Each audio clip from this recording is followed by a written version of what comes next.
In today's video, we're going to be doing a review of the entire first part of the course. And this video is going to basically cover all the concepts that you'll need to know for the first part of your culminating. So I will give you a warning now, this is going to be a longer video, but you don't need to watch it all at once. Feel free to click on the chapters or the quick links below in the description to kind of jump to the specific parts that you need. Again, you can always refer back to the actual course lessons themselves in the course content for more examples and maybe more specific descriptions. But a lot of this comes right from those lessons. So the first thing that we covered were linear systems. So these were two equations representing two things, and we were looking to solve these linear systems or basically find the point of intersection. So there were two methods, sorry. The first method we're going to look at is solving by substitution. So the first thing we want to do is we need to choose one equation and rearrange it for one of the variables. So we need to isolate for either x or y. Second, we're going to substitute the rearranged equation into the other one. We're going to solve for the remaining variable, and then we're going to take that answer, sub it into one of the original equations, and solve. And then we can always check our answer by plugging our point of intersection back into an equation and checking. So the first thing we want to do, we do have our two equations here. Now we need to pick one to rearrange. And there's not really a right or wrong way to rearrange one or to choose which one. However, there are some things we can look for. We want to look for ones where we can easily get the variable on its own, as well as making sure that all of the other numbers end up being nice. So what I mean by that, there's no fractions or anything like that. And if I look at number one is quite easy to change, because if I have negative 6x minus 3y equals 3, I can see that this 3 in front of the y, or negative 3, divides into every other number nicely. And by doing that, that makes it a lot easier when I sub it back in. If I look at the equation number 2, I could do the same thing when solving for x. The 2 in front of the x divides nicely into every other term, so that would leave me with no fractions either. I'm going to just rearrange the first one. You can choose whichever method you want. In the end, your answer will still be the same. So I'm going to rearrange this equation for y.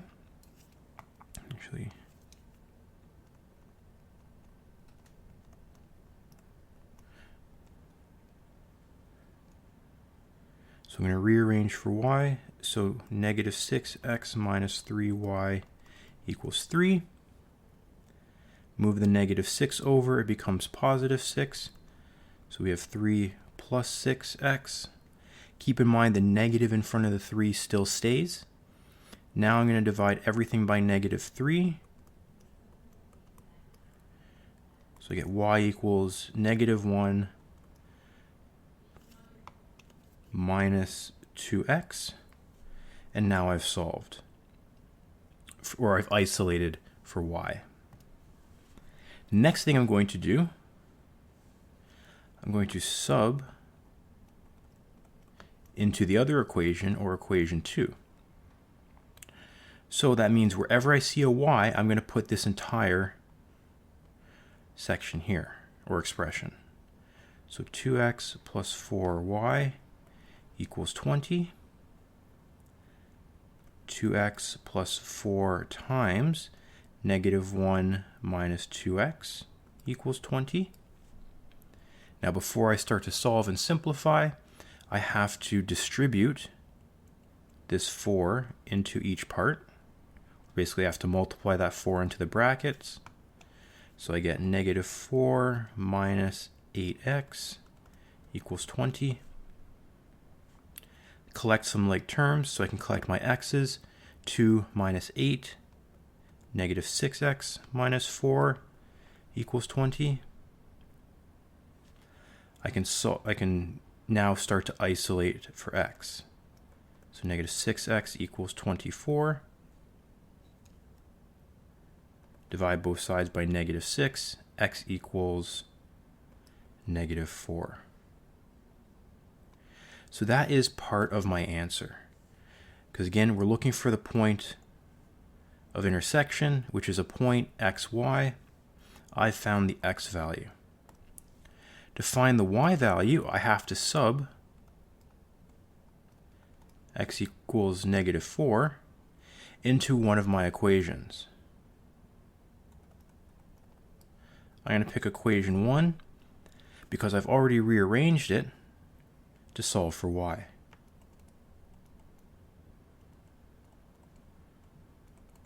So negative 1 minus 2 times negative 4. Get y equals negative 1 plus 8. Y equals 7. So I've solved for my y value. So therefore, the point of intersection, or the solution, is negative 4, 7. And again, you could take this point, which is an x and y, plug it back into either equation, or actually you have to plug it back into both equations, and you should see that left side equals right side. The second method to solving a system of equations is solving by elimination. So here we need to decide which variable to eliminate. And to eliminate a variable, it has to have the same numerical coefficient in both equations. So we have to look for the same coefficient, just the number. We don't care about the sign. We're looking for the same number in front of both variables. How we decide to eliminate that, whether we add the equations or subtract them, will depend on what the signs are. If the signs are the same, then we subtract. If the signs are different, then we add. And then from there, we continue to solve for the variables like we've previously done. So we have our two equations here, number 1 and number 2. We want to look and see, do we have any variables in front of, are any of the coefficients in front of the variables the same? So x's, we see we have negative 2 and 9. Those aren't the same. For y, we have negative 6 and positive 7. Those aren't the same either. So we need to do something first. And in order to get the same values, what we can do is multiply each equation entirely by a number so that after we have the same coefficient. So I'm going to pick the x's to get the same number in front of, only because the negative 2 is a smaller number, so I think overall I'll be dealing with smaller numbers. So I can't multiply negative 2 by anything to get to 9, but what I can do is there is a common factor there. Negative 2 and 9 share the same, or share a common factor of 18. So how do I get negative 2 to 18? Well, I have to multiply by 9. So I'm going to take equation 1 and multiply it by 9. And from there, I'm going to get, so everything is going to be multiplied by 9 in equation 1. So negative 2 times 9 is negative 18x. Negative 6 times 9 is negative 54y. And negative 8 times 9 is negative 72. What I'm going to do with equation 2 is I'm going to multiply it by 2, because 9 times 2 gives me 18. Again, I'm not worried about the sign. I'm just worried about the coefficient, or the actual number itself. So 9 times 2 is 18. 7 times 2 is 14, so 14y. And negative 4 times 2 is negative 8. So now that I've multiplied both equations, or I've multiplied equation 1 by a number, so everything was multiplied. equation 2 was multiplied by a number. Again, everything was multiplied, not just the term I was looking at. I now see that I have the same coefficient, or same numerical coefficient, in front of the x's. So this means I can eliminate the x's. Well, how do I do that? How can I cancel out negative 18 and 18? Do I add or subtract those two numbers? And going back up to our steps, because the signs are different, one is positive, one is negative, we have to add our two equations together. So we're going to add our like terms. So negative 18x plus 18x is just 0. Negative 54 plus 14 is negative 40, so negative 40y. And negative 72 plus negative 8 is negative 80. So we've gotten rid of the x's, and all we're left with is negative 40y equals negative 80. And this we can solve for. We can solve for y now. So I'm going to divide both sides by negative 40. I'll get y equals 2.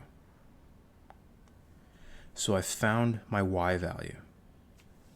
Again, the next step we talked about, or the same as we solved previously, once I have the y value, I'm going to sub y equals 2 into either equation. So I'm going to pick equation 1, just for the fact that there's smaller numbers overall. So negative 2x minus 6 times 2 equals negative 8. So I've plugged in the y value of 2 into the equation. And now I'm going to solve.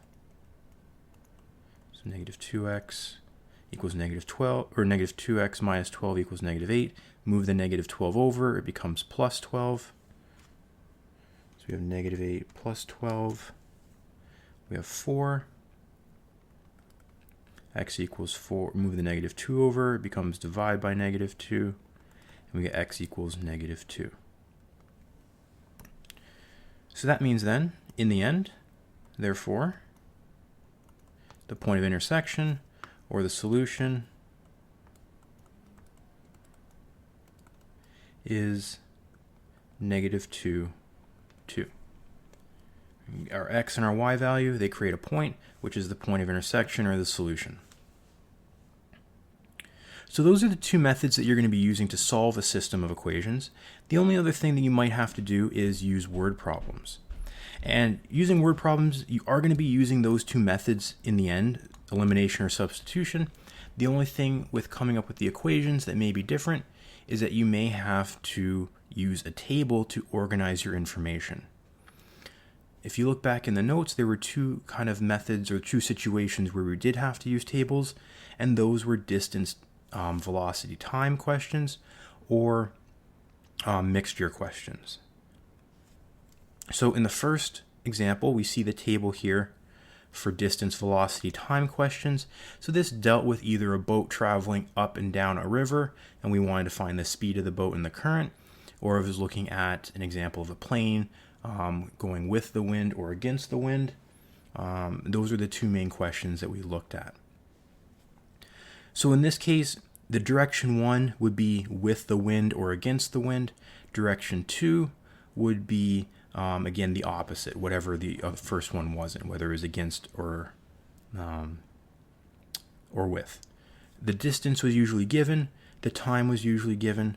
For velocity and speed, we had to look at two things. If you're going with the current or with the wind, your speed was usually two things added together.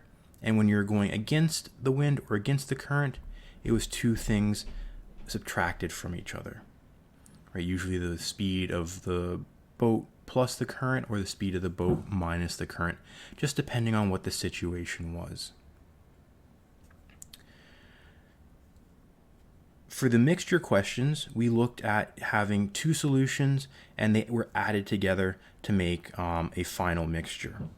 So we broke it down into two things.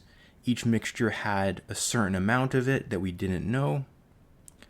The part was, say, if it was a certain percentage, we could figure out what the percentage was because it was the percentage times the amount for both of them, which usually gave us a final amount that we were given, and we could look at the final amount there. So again, there's just a way of organizing the information. And again, we have specific examples in the lessons that you can go back and look at to see it with actual numbers. But again, the main thing here is that for these two types of questions, you would have to create a table for them.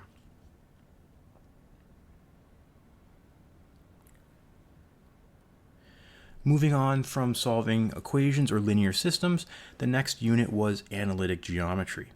So the main things that we looked at in analytic geometry were the midpoint of a line formula and the length of a line segment. So the midpoint of a line was basically finding the average distance between your x values of the 2 points and the y values of the 2 points. So that gave us the formula, midpoint equals x1 plus x2 divided by 2, y1 plus y2 divided by 2. Keep in mind, these are separated by a comma because these are the two values of your point, or the two coordinates of your point. They're separate. You don't do anything with them together. You don't combine them because they do represent two separate values, right, of x and y. So to determine the midpoint C of the line segment with given endpoints A and B, or that's what we want to do. So if we wanted to say, just draw a quick example. Here we have A, here we have B, and we're looking for midpoint C. We have our A values, -6, -10, our B values 13 and 4. So all we're doing is we are finding the average between the x values and the y values. So the midpoint of AB is equal to x1 plus x2 divided by 2, and then y1 plus y2 divided by 2. So the x values, again, it doesn't matter in this case which point you consider your x1 and your x2, just make sure it's consistent. So because this is x1, I'm going to make this y1, this one then is x2, and this is y2. So x1 we have -6 plus 13 divided by 2. y1 we have -10 plus 4 divided by 2. If we go through and simplify, -6 plus 13 is 7 divided by 2. And -10 plus 4 is -6 divided by 2. And then this we can simplify into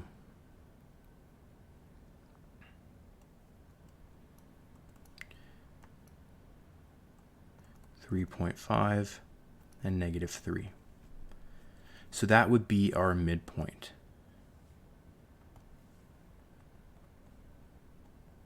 The midpoint of AB is the point 3.5 and -3. For the length of a line segment, remember, length of a line segment was basically a modified version of the Pythagorean theorem, which we can kind of see in the equation. We're still dealing with the values of x2 or x1, x2, y2, or y1, y2, just in a different formula. So we want to determine the length of the line segment with endpoints A and B. So again, just to help visualize, I'm going to draw my 2 points, -12, -14. B was 4 and 3. And we have our formula. So AB, or the length of AB, is equal to x2 minus x1 squared plus y2 minus y1 squared. Again, same with the last question. It doesn't matter what your x2 and your x1 is, or your y2 and your y1. Just make sure you're consistent. So if this is x1, this has to be y1, then x2 and y2. So in the equation, x2, 4 minus x1, so 4 minus -12 squared plus y2, so 3 minus negative 14 squared. So 4 minus negative 12 is 16 squared, plus 3 minus 14, or minus negative 14, is 17 squared, which will equal the square root of then 16 squared plus 17 squared, which is 545. And in the end, take the square root of that answer. We should get something like 23.35. So that is the length of our line segment. So again, those are the two main concepts that we've looked at in analytic geometry. We then use these two formulas or these two concepts to help verify certain properties. Right? So we used it to verify properties of triangles and quadrilaterals. We may have had to have used the slope formula. So again, while these are the two concepts that you've looked at in this unit, you do have to apply these to the two specific shapes or geometric properties. So I'm not going to be looking at those specifically just because there's a lot of different possibilities of what you could be looking at. If you want further examples, again, please go back and look at the previous lessons on that.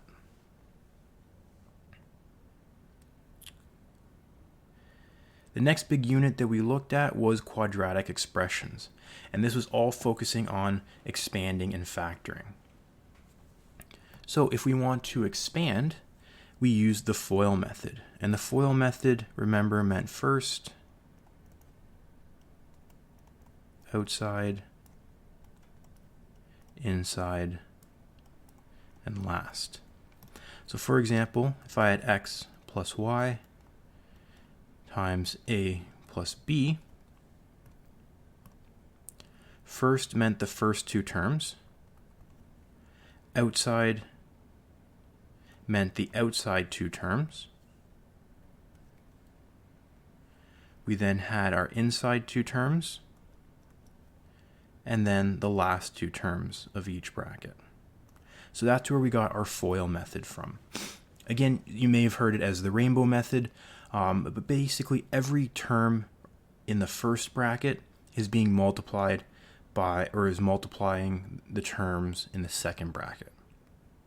So you can see the x multiplies the 4 and the b, the y multiplies, or sorry, not the 4, the a and the b, and the y multiplies the a and the b as well. So again, that's the FOIL method when we're expanding two binomials, and if we're expanding, say, one term, say x into a plus b, we're just using our distributive property where that x gets multiplied into both parts. So again, that was the main thing with FOIL method and expanding. And again, when you're doing this, make sure that you're still following your BEDMAS rules. So your order of operations, your brackets, exponents, then your multiplication, then any addition or subtraction. So if we look at example A, we have 7x times 4 plus 4x all in brackets, minus 10 times 4 minus 5x. So we have a couple things we have to do first. We do have some distributive properties to take care of, because we only have one term outside of a bracket. So 7 times 4x is 28x, plus 7x times 4x is, again, 28, but now x squared. For the second term, keep in mind, use that negative in front of the 10 when you multiply through. So negative 10 times 4 is negative 40. Negative 10 times negative 5x is negative 50x. From here, we can combine our like terms. So what terms have the same variables? We have 28x and negative 50x. Again, look to the sign in front of each term to determine what sign it is.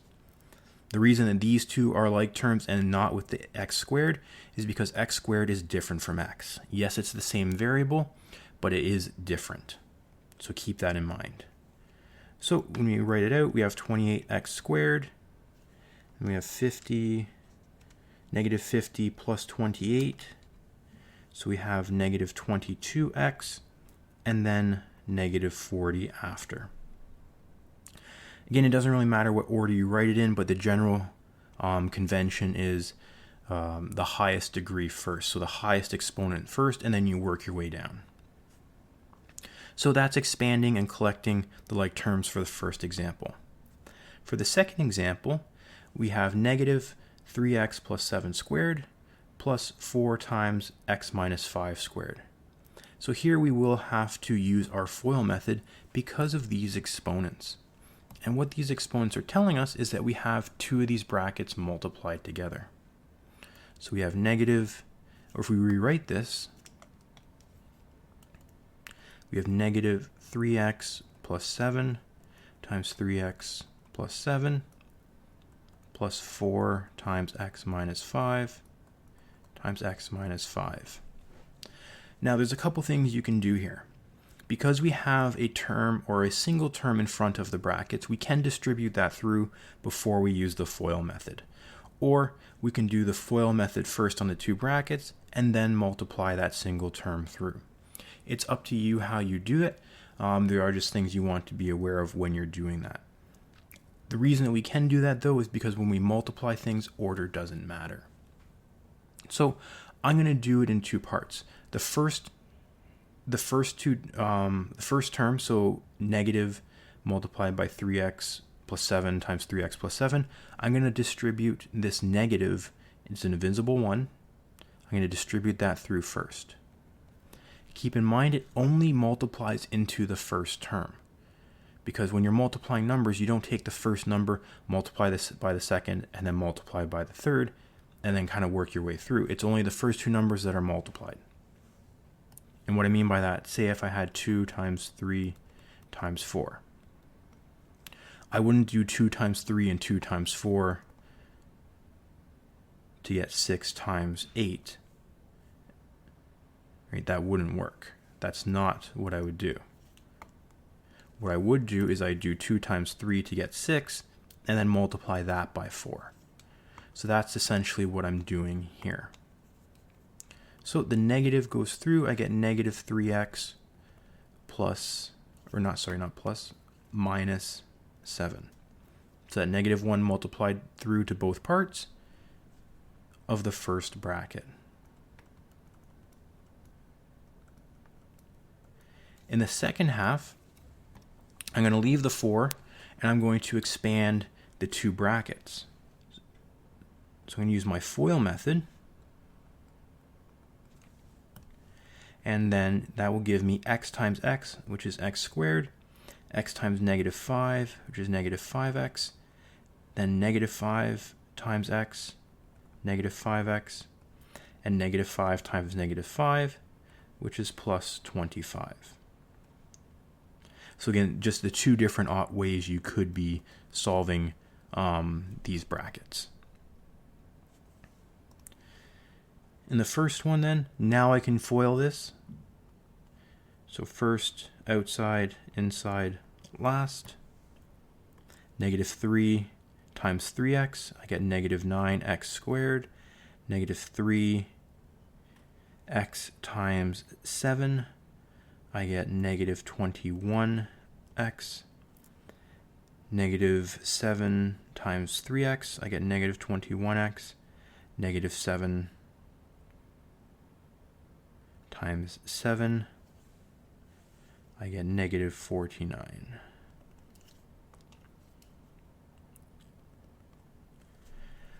For the second term, I'm going to simplify the bracket first before I multiply this 4 through. So x squared is on its own. I can see that I have like terms of negative 5x and negative 5x. So keep in mind, negative 5 minus 5 is negative 10. So negative 10x plus 25. I can simplify the first term, again by combining the x's. Negative 9x squared minus 42x minus 49. plus. Here now I can expand or distribute the 4 through to each term. So that 4 is now getting multiplied in each term. So we get 4x squared minus 40x plus 100. Now, you might think you're done because you've expanded everything. However, the last step is to combine all our like terms. Because it's addition, I can just drop the brackets and add. So negative 9x squared, let me kind of underline our like terms, plus 4x squared is negative 5x squared. Negative 42x minus 40x is going to be negative 82x. And negative 49 plus 100 is going to be positive 51. So it was a long step, kind of seeing both steps at once, but in the end, our final expression is negative 5x squared minus 82x plus 51.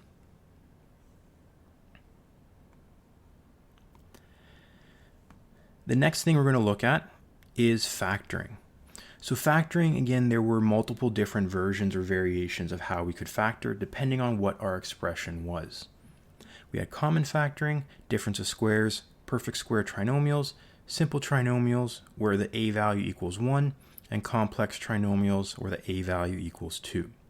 So if you want specific questions or in-depth or extra steps on each different type, please go back and review the lesson or the specific lessons. However, in this review, we're just going to look at kind of all of them without telling you which one is which, and we'll just work our way through. Again, this is kind of the hierarchy or the steps that you want to go through. So you want to check, is there common factoring? Is there different squares? And then work your way down. So for common factoring, you're looking for, is there a common number that can, or a number that can be divided into all terms? And that number could include, again, sorry, not number, term. That term could be a number, or a number and a variable, or just a variable. So it can vary. So if I look at the first expression, 50x cubed plus 20x squared plus 40x. Right off the bat, I can see that there is a common factor of x.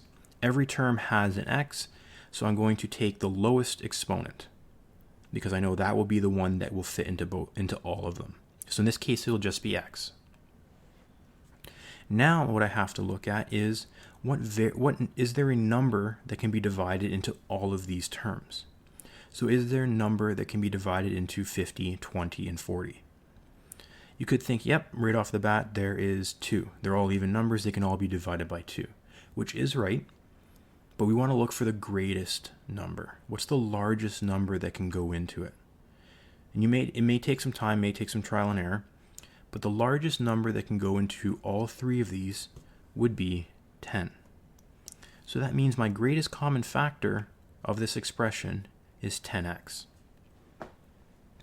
That means then that my next step, I'm going to take the greatest common factor, set it outside brackets, and within the brackets is going to be every single term of the original expression divided by 10x. So 50x cubed divided by 10x is 5x squared. 20x squared divided by 10x is plus 2x. And 40x divided by 10x is 4. And you can check this to see if it's right by going back and expanding. You can multiply 10x into this bracket, and you should get back to your original expression.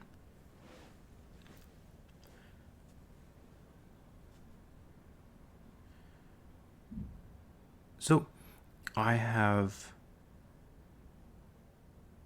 common factored my original or my initial expression. So that's all we're doing right now. So just common factoring it. We can check now, is there anything else? Is it a difference of squares?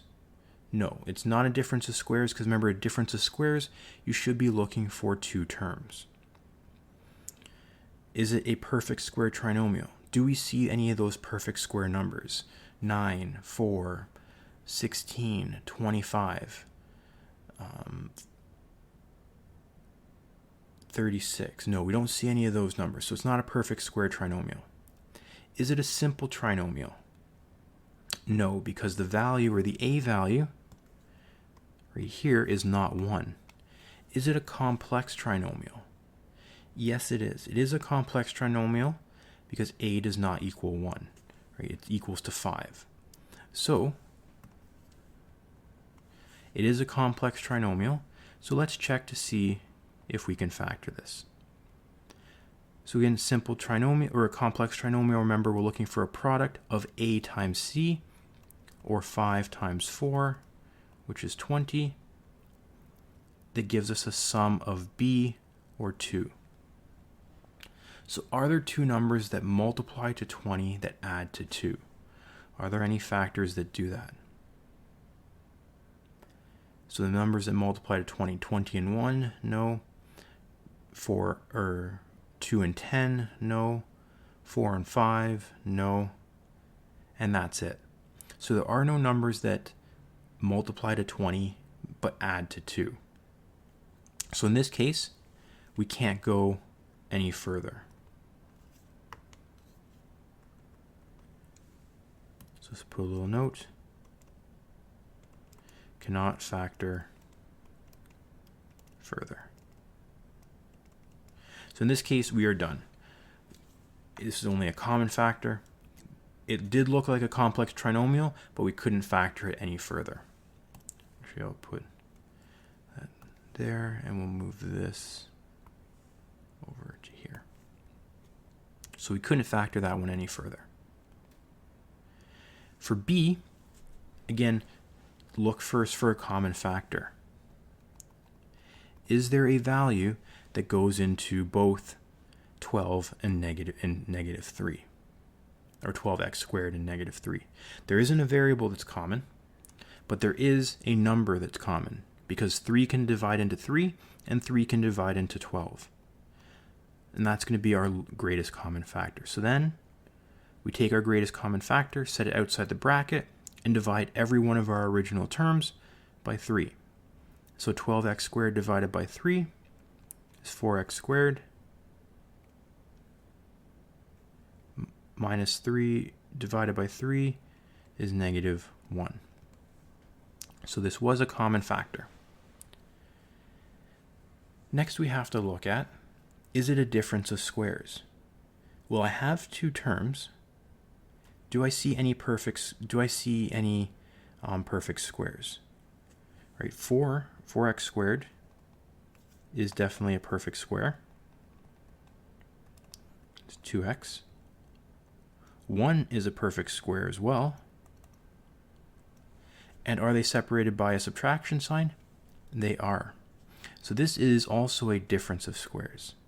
So we common factored first, and then we can use our properties or pattern of difference of squares, because we found that the two terms are perfect squares, and they are separated by a minus. So that means our two brackets are going to be the square root of each part, which we've already done.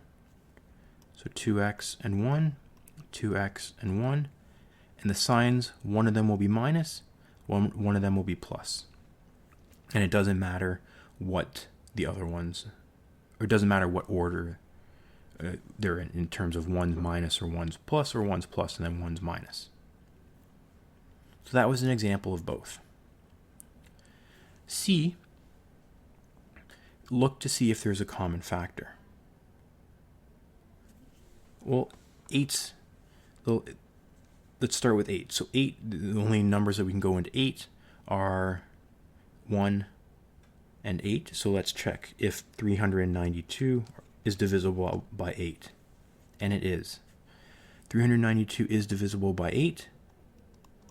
So there is a greatest common factor, which is 8. The variables, we don't have any common variables here. So the only common factor is just 8. So I'm going to take the 8, put it outside the bracket, divide each term by 8. So in this case, I get 49x squared minus 1y squared, or I can just rewrite it as y squared. So I've common factored. Is there a difference of squares? Well, I do have two numbers. They are separated by a subtraction. So I have to check, similar to the previous one, are these two numbers perfect squares? Well, the square root of 49x squared is 7x, and the square root of y squared is y. So they are perfect squares, or square numbers. So this is a difference of squares as well. So using my pattern, I'm going to have two brackets. I'm going to plug in the two numbers, so 7x and y, 7x and y. They do have to be in the same order that we see them in the original one. So again, 7x came from 49x squared, so that has to go first. Y came from the y squared, which was second, so that has to go last. Then for the signs between these two terms, one's going to be plus and one's going to be minus. Again, for more explanation on that, please go back and look at the lessons focusing just on these special cases. And now we've factored it.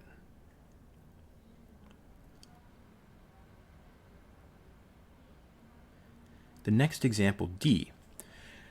So let's check to see if there's a common factor. Right? So in 49, we have 7. So does 121 divide by 7? No, it doesn't divide nicely, so that doesn't work.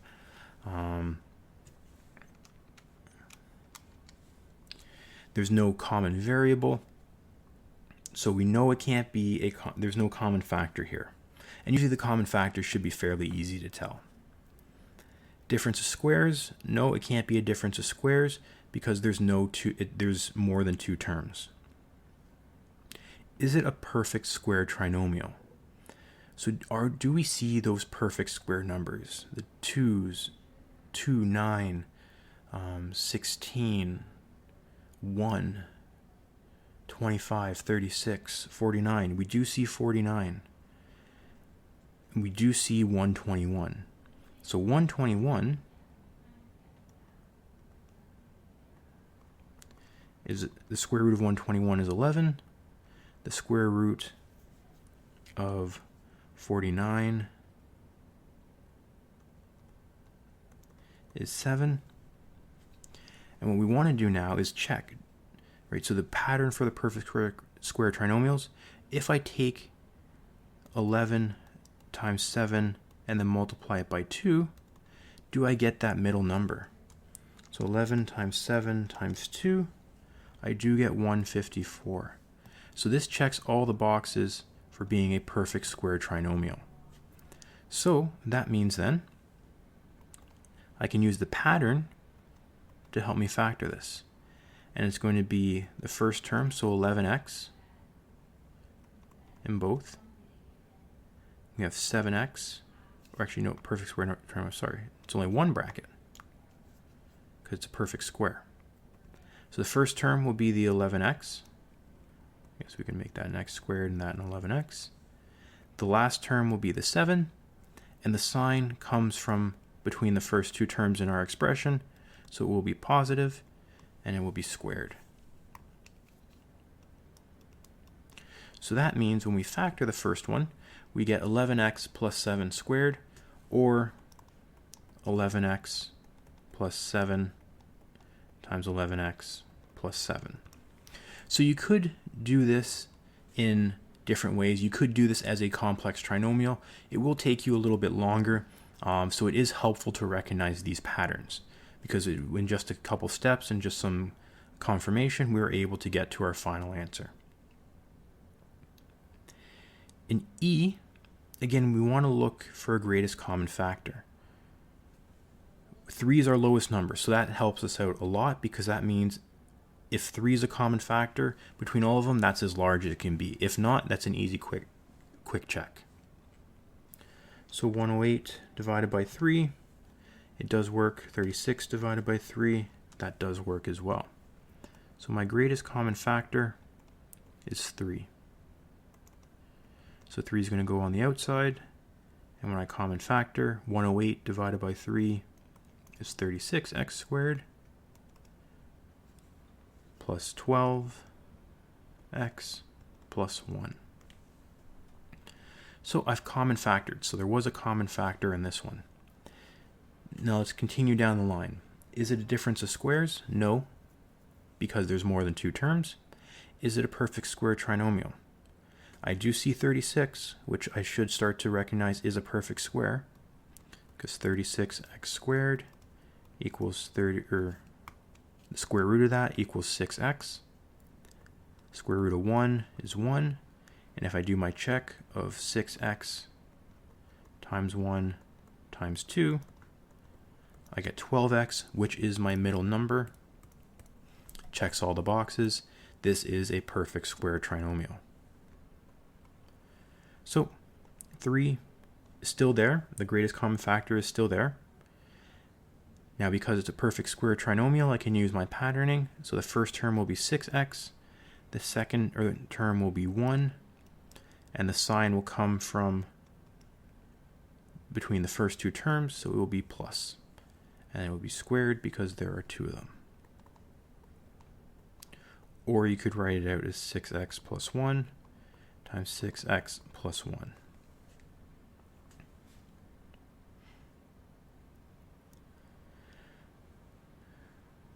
Moving on to f. Again, check to see if there's a common factor.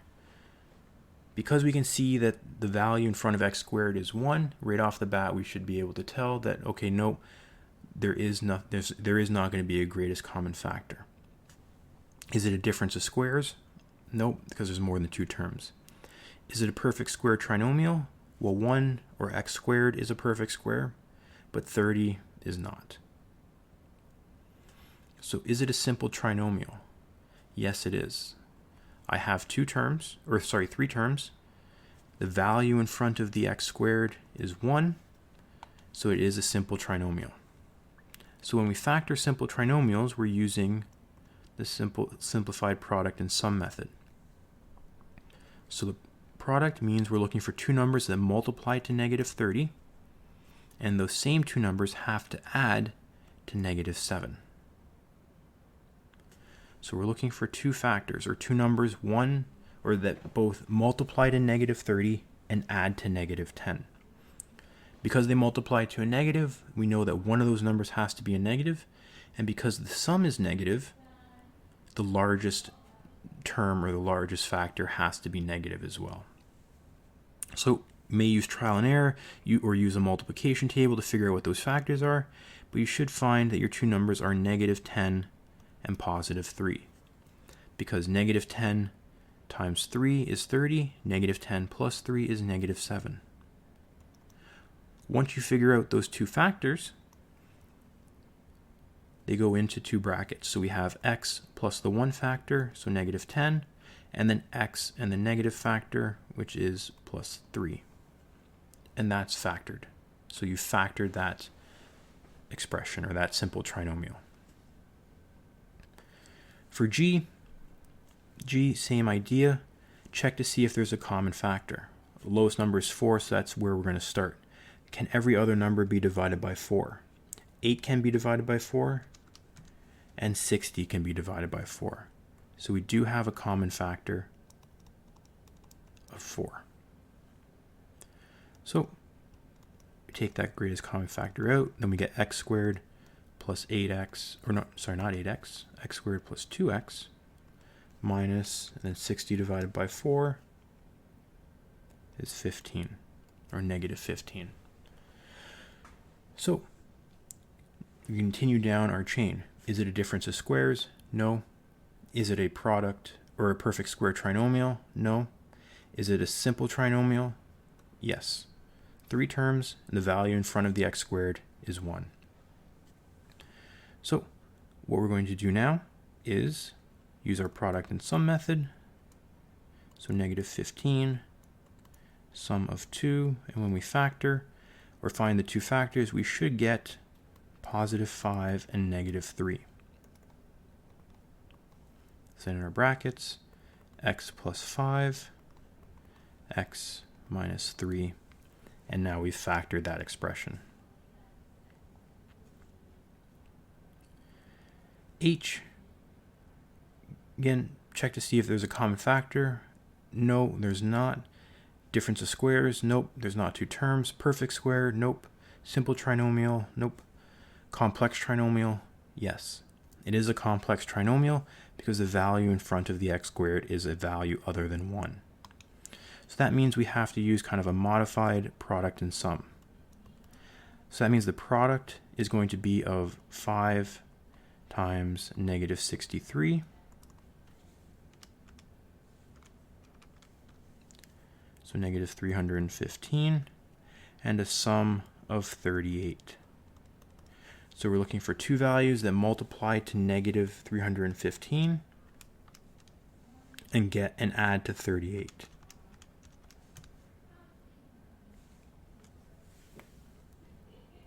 So again, it may just take some trial and error at this point.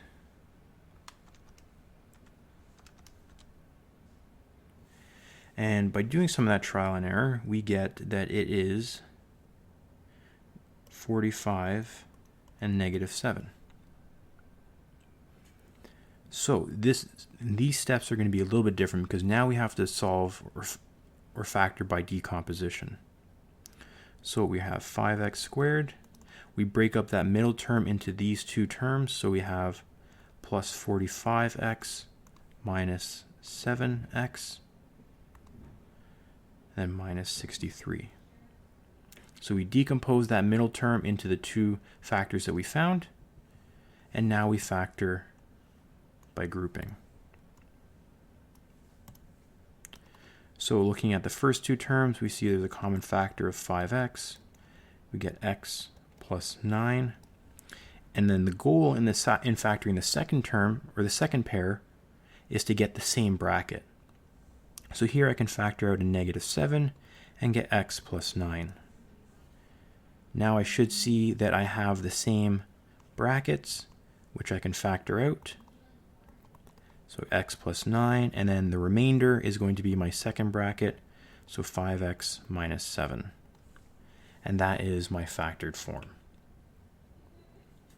So a little bit more complicated, but again, feel free to go back to the lesson on complex trinomials if you need more in-depth explanation. For I, we're going to go through the same steps again. Check to see if there's a common factor. The largest number is 4, so that's where we're going to start. Do all the other numbers, are all the other numbers divided by 4? No, they're not. So in the next step, are they all divisible by 2? They're all even, so they are. So in this case, my greatest common factor is 2. So take that out, divide every term by 2. Get 29x plus 90 at the end. So there was a common factor. Is it a difference of squares? No. Is it a perfect square trinomial? No. Simple trinomial? No. Complex trinomial? Yes. It is a complex trinomial because there's a value in front of the x squared that is not 1. So that means we're doing our modified product and sum. So the product is going to be 2 times 90, or 180, and the sum is going to be 29. So two numbers that multiply to 180, but add to 29, 20 and 9.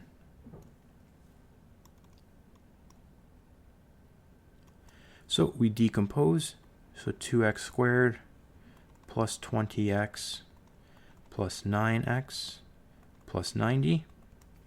So again, let me just go back. This middle term is broken down into the two factors. And now we can factor by grouping.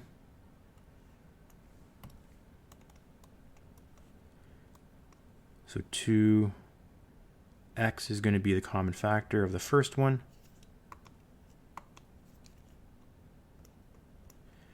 So we get x plus 10, and And the second term, again, the goal is to get that same bracket.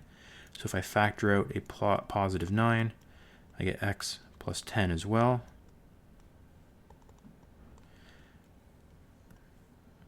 I can see that x plus 10 is a common factor between those two. So I can take that out. I can rewrite it. And then the remainder, the 2x plus 9, is my second bracket. So there I have now fully factored this expression, which was a combination of common factoring and complex trinomials. Again, if you need to, go back and look at the individual lessons to help you just give you more in-depth instruction on the breakdown of these different types. Moving on from quadratic expressions, we move into quadratic equations. And the main form that we looked at for that was vertex form, which was y equals a times x minus h squared plus k. So this form told us a couple things. And when we focused on transformation, it told us each value a, h, and k had something specific to tell us about how this equation was transformed, or how this parabola was transformed. Because again, remember, the shape of a quadratic expression was a parabola. So the a value, when a was greater than 1, it told us that we had a vertical stretch by a factor of a, so whatever that value was. If a was between 0 and 1, or basically a decimal, it told us that there was a vertical compression by a factor of a. If a was negative, there was a reflection, or it was flipped, or opened down.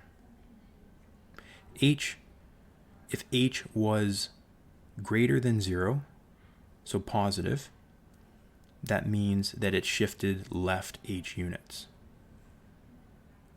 And what we mean by that, this is when h is positive in the equation.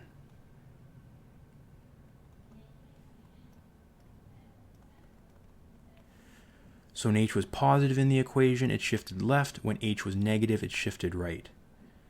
But that meant that the actual h value that we are looking at, or the actual h value, was the opposite. Actually, let me go back and just change that just to make it a little bit easier.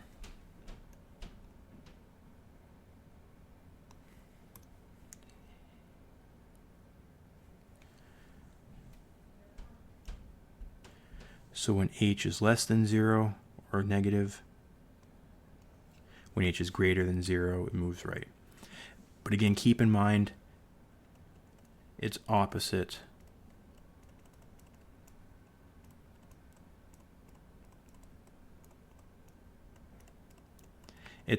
of what you see in the equation. So right now in this equation up here, we see negative h, but if we see the negative, that's actually positive. So that means it's moving right.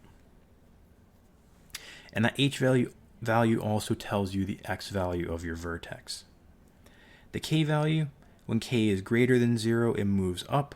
So if it's positive, it's moving up. If it's negative, it's moving down. And it's just as you see it. So there's no changes to what you see in the equation. So describe the transformations of the following quadratic equations from the base form y equals x squared. So again, when we describe our transformations, it's always from that base form. So that y equals x squared, that's our base form, that's our starting point. And all these equations that we look at for transformations have been moved from that base. So if we look at a, the a value is 2, the h value is 4, and the k value is 5. So the a of 2 tells us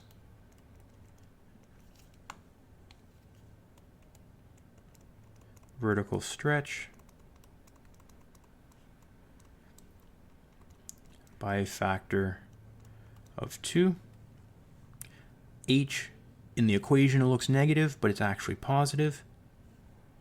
So that means we move right, or horizontal translation right, 4 units. K is positive, so we go up 5 units.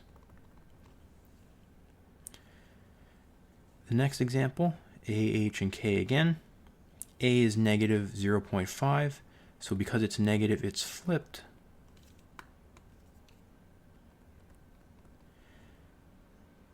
Because it's between 0 and 1, there's a vertical compression.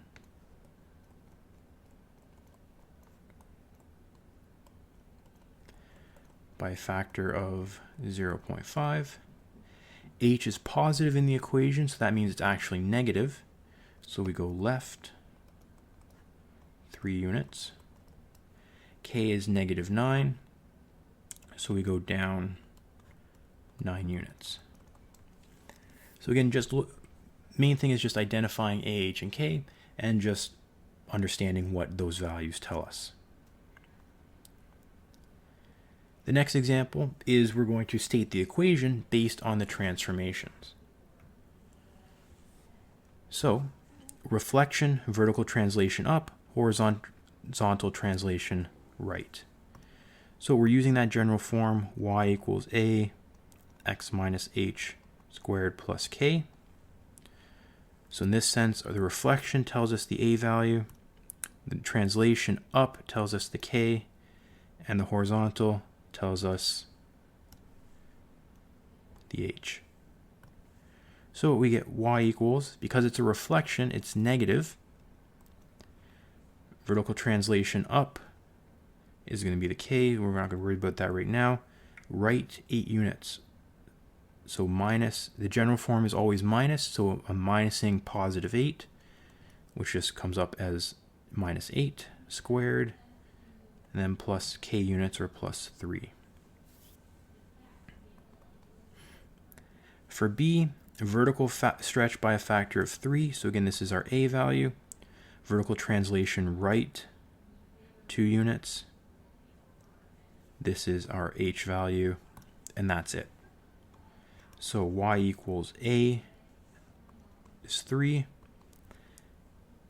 X minus h, h is 2, so x minus 2 squared, and there's no k, so I could put plus 0, which tells me I'm moving up 0 units, but I can just not include it at all. So there is that option as well. If you don't see anything there, then that means that it's 0, or in the case of A, it's 1.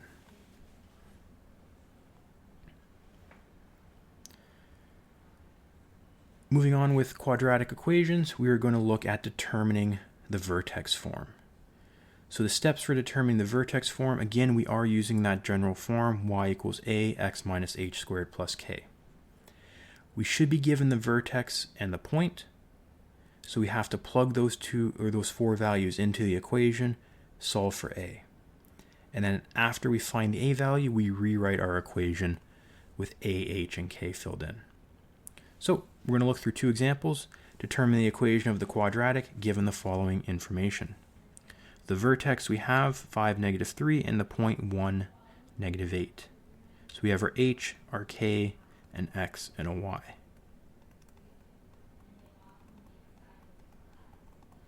So we have our general form, so we're going to fill in those 4 points, or those 4 values. So y is negative 8, a is unknown, x is 1, minus h, and then minus 3. And now we're going to go through and solve for a. 1 minus 5 is negative 4 squared minus 3.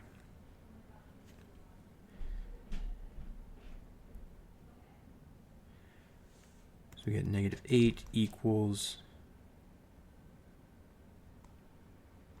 a times 16.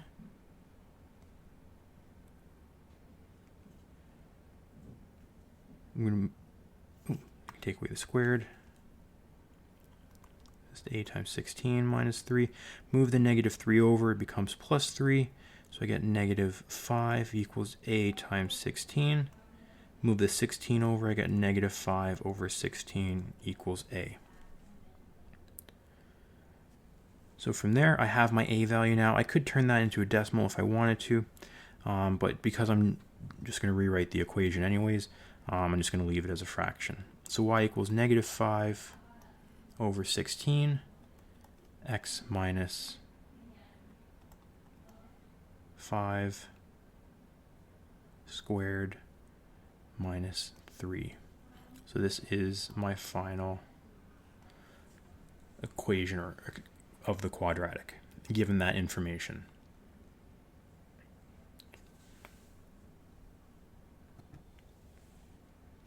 Moving on to the next example, same idea. Vertex 2, 0 passes through the point 5, 9. So again, we have our h and our k, our x and our y. So taking our general form of the vertex form, plug in our values for h, k, x, and y. Y is 9, a is unknown, x is 5, minus h, which is 2, squared plus k, which is 0, so I don't need to really worry about that. So 9 equals a, x plus x 5 minus 2, sorry, is 3 squared. 9 equals a times 9. 9 divided by 9 will equal a when I start to isolate, so I get 1 equals a. And then finally, take that and plug it back in, so 1 times x minus 2 squared plus k, which is plus 0, so I don't need to worry about that. So there is my general equation of this quadratic. So again, you're just taking 4 values, plugging it into the vertex form, and solving for a. The final section of the first half is completing the square. So this was when we were given the standard form, so say of a quadratic, y equals ax squared plus bx plus c, and we transformed it into vertex form, so y equals a x minus h squared plus k.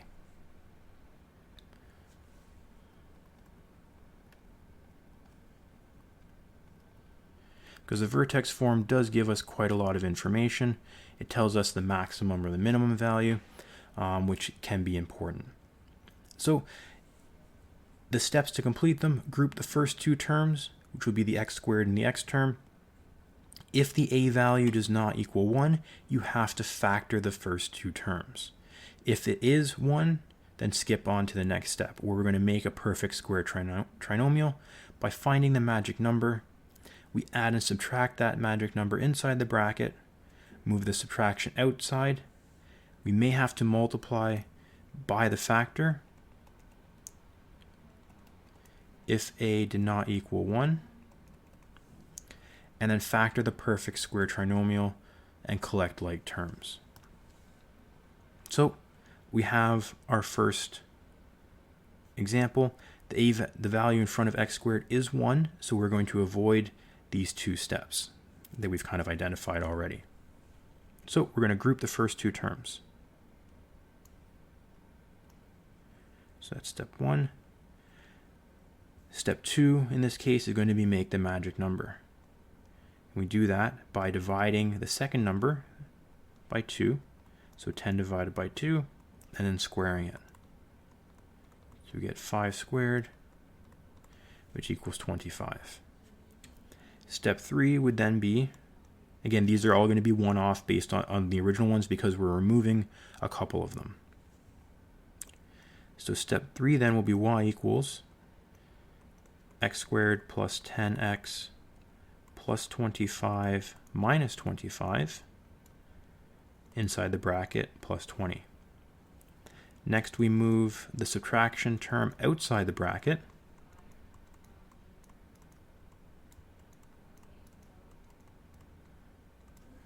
And now we're going to, this bracket should be a perfect square trinomial.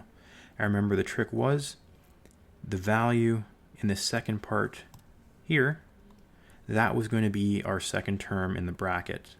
So it would be x minus 5 squared, and we can collect our terms on the outside. So negative 25 plus 20 is negative 5. So now we've turned this into vertex form.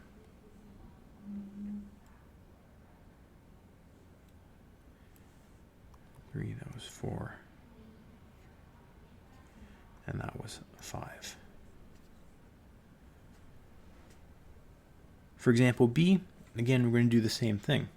But now the value in front of B, or of A, is not 1. So we do have to add those extra steps in. So we group our first two terms. Now we have to factor out this A value from those two terms. So divide every term by 0.5.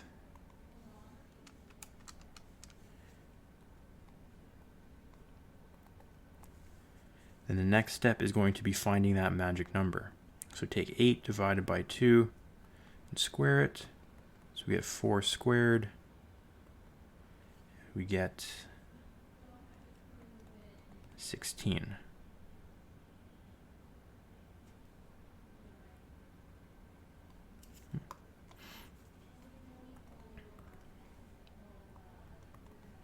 So then in our next example, 0.5, or sorry, so not a next example, as we continue, 0.5, x squared minus 8 plus 16 minus 16 minus 8, y equals 0.5, x squared minus 8, oh sorry, that should be an 8x, minus 8x plus 16, and we move that minus 16 out, but when we move it out, we have to multiply by that factor. So minus 16 times 0.5 is negative 8. We get y equals 0.5 x minus 4 squared minus 16. So that is our final expression. And the reason I went back and I just added on that negative is technically that second term was, that number was negative 8. In the end, it doesn't change anything. It just does help us to determine what that second value is. So again, I know this was a long video, but hopefully you kind of just jumped around to the parts that you needed. This does cover everything from the first half of the course that will be on the first part of your culminating activity. And again, if you do have any other questions or you're still a little bit lost on some of the topics, please go back and look at the previous lessons that do go more in depth into these actual concepts.